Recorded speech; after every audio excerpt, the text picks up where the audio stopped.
But we begin, of course, tonight with Hurricane Milton churning in the Gulf as a Category 5 hurricane. Good evening. I'm Steve Lacey. And I'm Natasha Verma. And Milton is not only expected to hit the west coast of Florida, but it's also going to cross the central part of the state. So here's the latest of what we know tonight. Right now, 11 counties, nearly 6 million people are under mandatory evacuation orders. It could be the first hurricane in a century to make a direct hit on Tampa and St. Petersburg.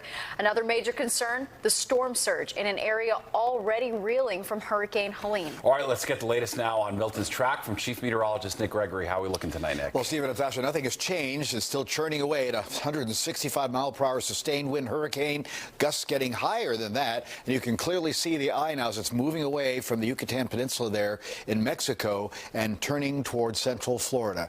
And again, the hope is that it will weaken a little bit from this Category 5 intensity with that 165-mile-per-hour wind, now 440 miles southwest of Tampa. But you see that it can still strike the central Florida coast as a strong Category 3. There might be a little shear in the atmosphere to kind of weaken the hurricane a little bit, but Category 3 is still, that's a major hurricane, and you're going to see potential for at least a 15-foot storm surge in this area, and of course high wind, heavy rain, 15, 20 inches of rain moving across central Florida, and the threat of tornadoes, and it even exits the east coast of Florida as a Category 1 hurricane that heads out into the ocean and becomes just a tropical storm and will not affect the rest of the United States. All right, look at this. Hurricane warnings covering most of central Florida, tropical storm warnings either side of that. And again, the potential for the storm surge really exists all along most of the west coast of Florida. The highest could be again in the Tampa Bay area. But even notice northeast Florida has a potential storm surge because as that hurricane moves along, eventually the wind will push in from the east, and that could cause problems from Daytona Beach northward up to the Georgia border. And again, the threat of tornadoes is there, really to the right of the track of the hurricane. So that will include central Florida all the way down, even including the Miami area. So we'll be watching Milton about 24 hours from now. It'll be starting to really get nasty there along the west coast of Florida. Steve? Yeah, very well. All right, thanks, Nick. And check this out. You can see just how massive Hurricane Milton is. This is how it looks from space in these images from NASA. Yeah, pretty wild there. We want to get right over to Fox Eye's Sharon Crowley with the latest as Florida gets ready for Milton. Sharon. Yeah, that's right, Natasha and Steve. Millions of people are evacuating ahead of Hurricane Milton's landfall. Time is running out for people to leave, especially in the Tampa Bay region.